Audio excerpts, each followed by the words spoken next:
Hey, how you doing, Granddad? All right. Um, First, to start off with your name and rank and stuff. So your full name is, Earl Sheen Eatman and you were rank in the military, as a corporal at E4. and your service bench was. Say it Your again. service bench was. My Oh, service service been. branch. I'm Oh, sorry. U.S. Marine Corps. And you was in the Vietnam War. It's in the Vietnam War. I spent 18 months over there. So my first question would be, where were you born and raised? I was born in Cleveland, Mississippi, but I was raised in Chicago, Illinois. What did you enjoy doing in your youth years?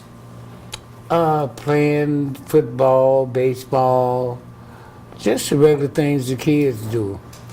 I enjoyed exploring, so I would spend my times in the alleys most of the time, seeing what I can find of use, which usually was trash.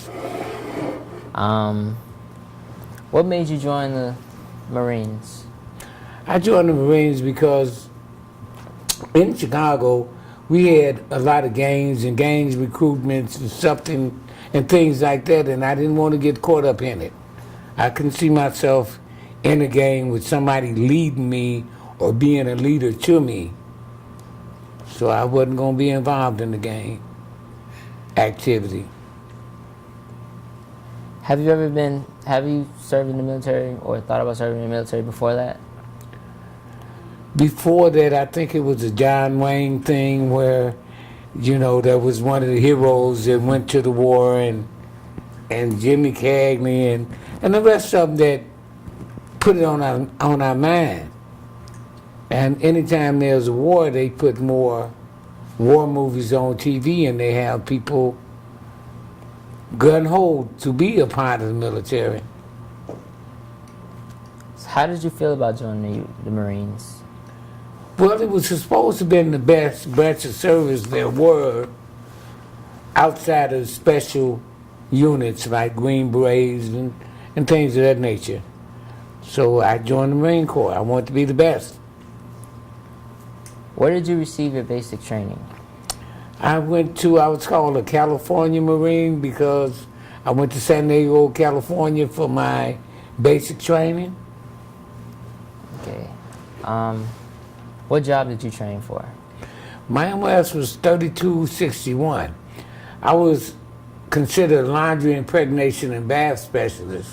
And what I did was I set up field laundry, which was good for the morale of the men. I deloused people and waterproof equipment and stuff like that, things that they had to have out there. It rained for 6 months in Vietnam, so a lot of things had to be waterproofed. Did you request a specific job in the military? No, they tested us, and I guess computers decided what we would be best at. Okay. Before entering the military, did you have any skills or anything that would be good for the job? For the job that I got in the military, no, but I was interested in electronics, and I used to build radios, transistor radios, dialed radios, radios without batteries and stuff like that. And that was the basic thing that I enjoyed doing. Did you, sorry, did you make any close friends in the military? All my friends in the military was close. We became each other's mother, brother, girlfriend, and anything else of importance to you because that was all you had and you was living from one day to the next. You was living the day and tomorrow, next 10 minutes, 15 minutes, you might be dead. So you use what you had around you, your friends, as close to you as your parents or your girlfriend or, your dad would be to you.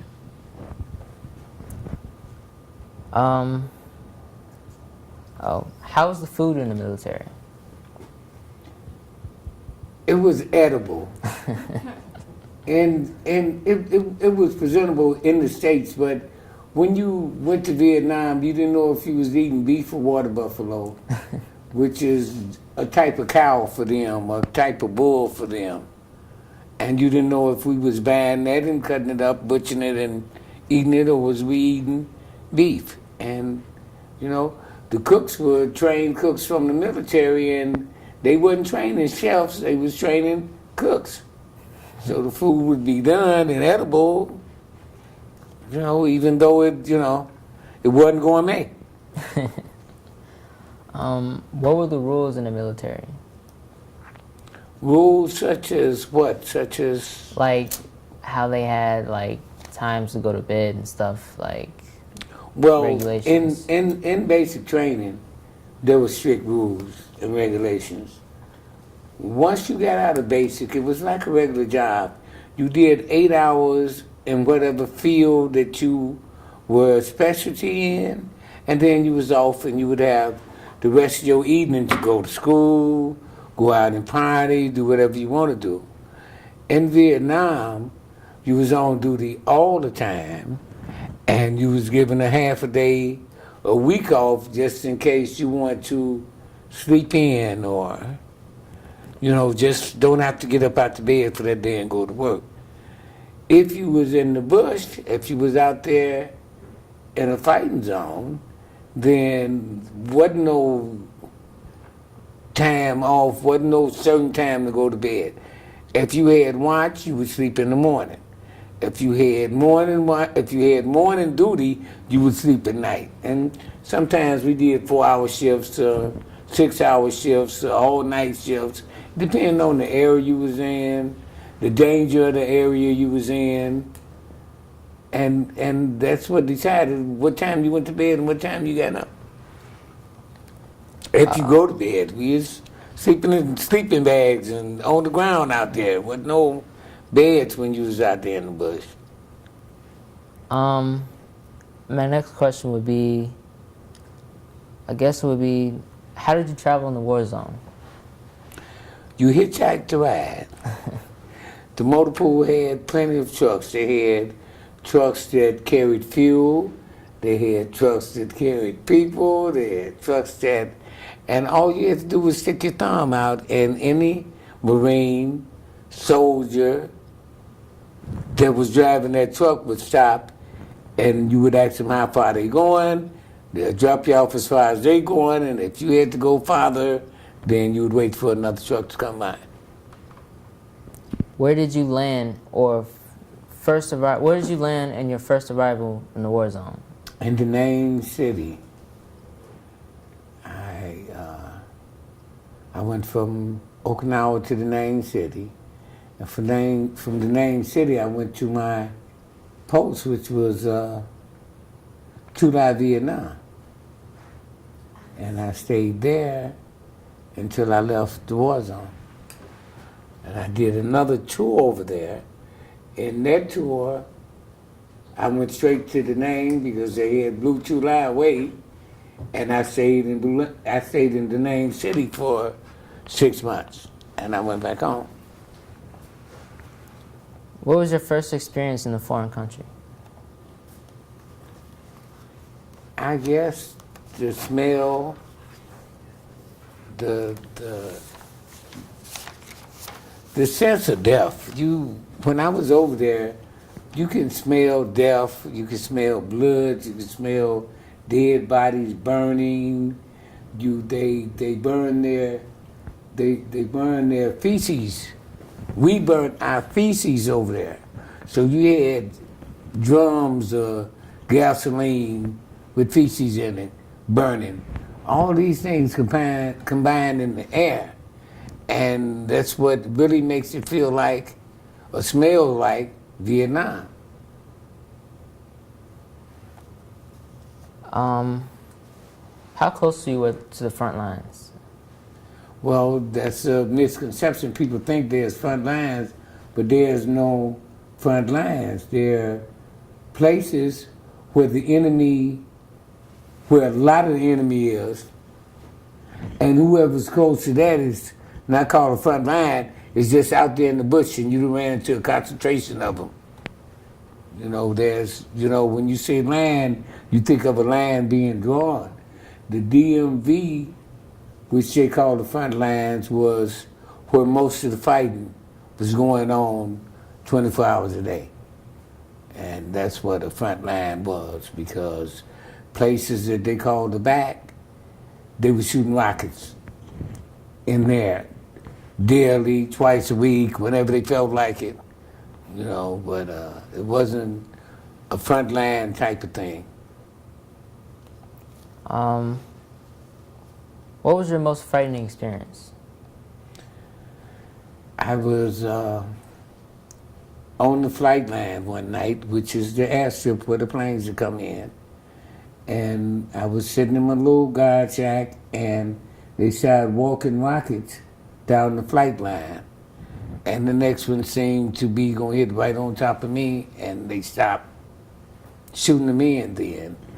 And the reason, when you're on the flight line, if they can tear up the flight line, which is like the strip at the airport where they take off at, then you can't get no planes out, which means that you can't send no bombers wherever they're needed at. So they would shoot or throw rockets at the flight line all the time. Wow. What was your most interesting experience?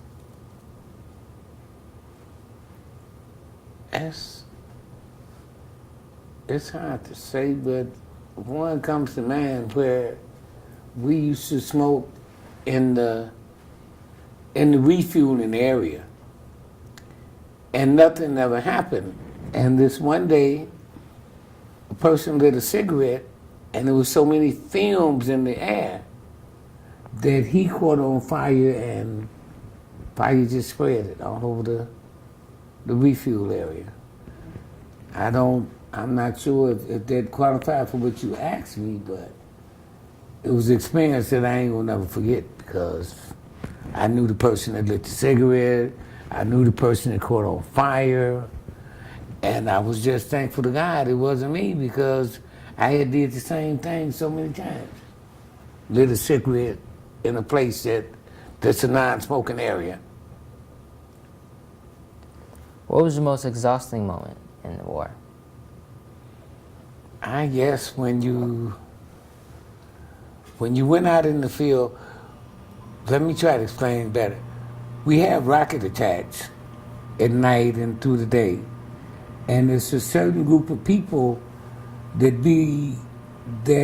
have to respond to the rocket attacks. So at night, when you're out there and you can't see, and you notice the area that the rockets came out of, and you got to go through there and walk up and down and back and forth to try to find out if you can catch the person that was shooting them at you. That's exhausting time.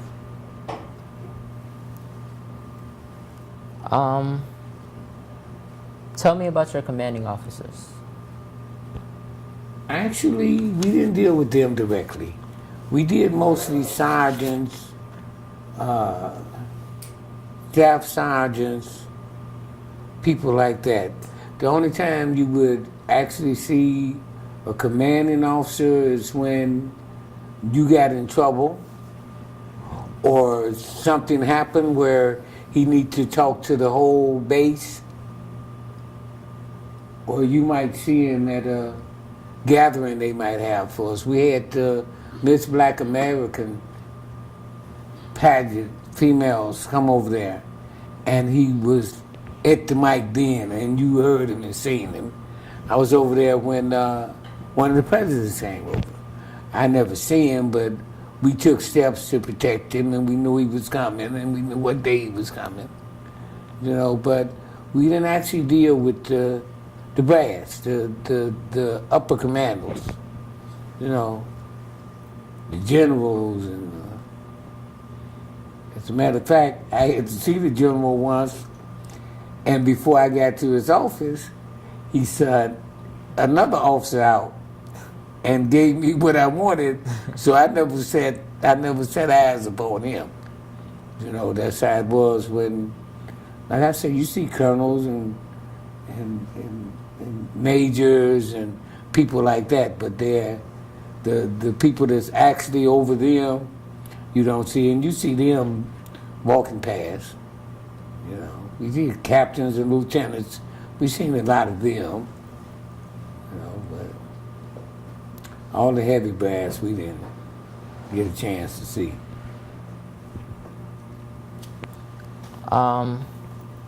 What did you live in during the war? Like, what did you sleep in?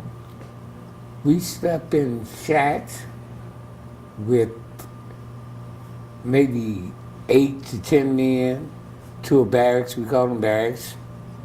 And they was made out of wood, and we had a bunker outside of that was made out of wood, filled, covered with sandbags, keep the shrapnel and stuff out if we get hit by a rocket or something,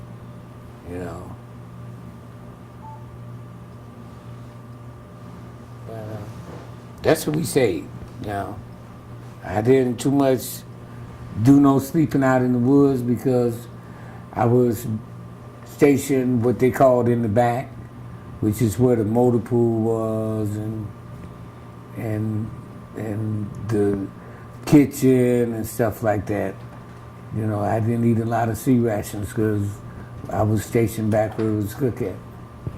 I was stationed at the water point, which is usually set off from the base, where I purified the water and sent it back to the base. And from there, I would have to hitch a ride to get to the mess hall and back to where I worked at. And I stayed out there. It was 2 of us out there staying in the little hooch they had for us out there, and I stayed there for 3 or 4 months. Have you ever connected to your old friends back from the war? No, I think out of all the people I knew, I seen one of them, and we just crossed each other, and we wound up in the same store, and we spoke to each other. Did you ever lose any friends in the war? Plenty. There's a lot of people that I seen 15 minutes ago and found out they got killed or they went out on ambush and they didn't come back.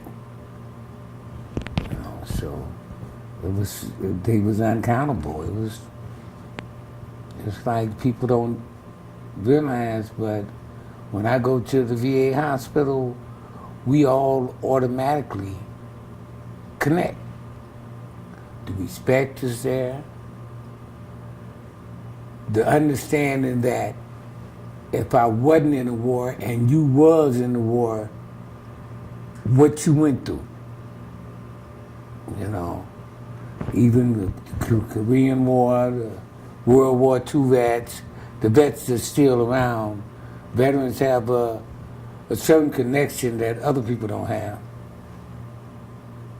So even though I lost some, I never seen them, any of them after that, the ones that I run into now is the same as that friend I lost. So I don't know. But no, one person I met that I knew when I was in the service. Did you meet any prisoners of war? No, I meet them at the VA. People wear hats, jackets, sweaters, saying they was prisoners of war, and you would talk to them. They'd tell you when they got caught, how long they was detained for, when they got out, and things of that nature. Did you hear any news about the war? News in it? Yes, I did. It's a funny thing that I was in a conflict, or we had a conflict. I came home 2 weeks later and heard it just happened on the news, and I knew it happened when I was there. So I realized that you couldn't trust the media to report to you what happened when it happened. When you was there and you look at it on TV and you ask yourself, well, this happened before I left. Why are they talking about it now? But they have you believe that it's happening when they reporting it, and that's just not true. Was there any oppressive places you saw during the war? Yes, and that was every place you looked. The people in that country didn't really live, they existed. They was put in a place where they had to work for the enemy in order to live, and then at the United States gave them a job, they'd have to go work for the United States to make money to feed their kids. So they worked both sides of the line, and they still didn't have anything. You know, they was eating lizards. Take a lizard and stick the stick through their mouth to their tail, and then spin them around on the fire until it get charcoal and what they might call done. You know, they didn't. That was depressing. That was depressing to the point that don't care how bad we thought we had it in the United States, there's people living worse in worse conditions than we are. Did you have any contact with civilians in the Vietnam All War? the time. These are the people that they had them working on the base. If you went out in the village, you would see them in the village. You would have people that was mixed with French, because the French fought over there before we went over there. You had black Vietnamese, because the soldiers that had went there after the French made babies, and they would try to connect with you. Like the young men, they'll say, so you same me, and point to their skin and point to your skin. So you buy something, you buy it from me, okay? You know, their crime was, some of their crimes was riding around on a motorcycle or a bike and snatching purses and know how to get away, know how to maneuver their way through the field. You know.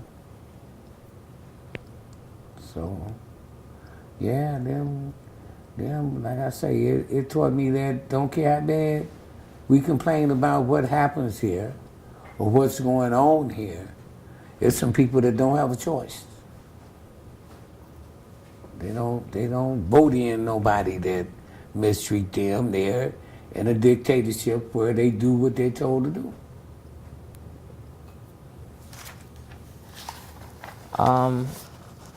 After war was done, what type of hobbies do you have now?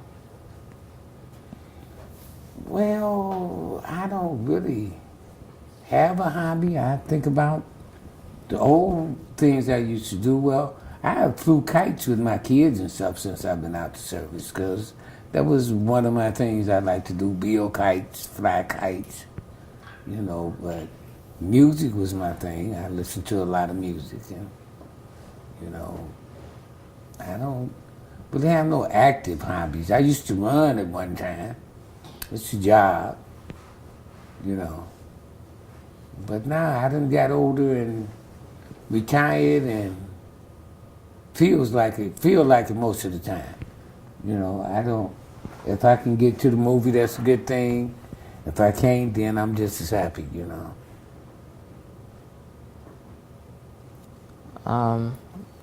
Is it okay that we put this on the internet? Of course. Of course.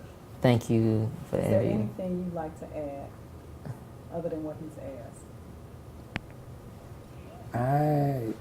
I can think of a lot of things, but other than the negative things I said already, I wouldn't want to say them on camera or have them repeated, because I don't think the war was fair. They did things like have a prison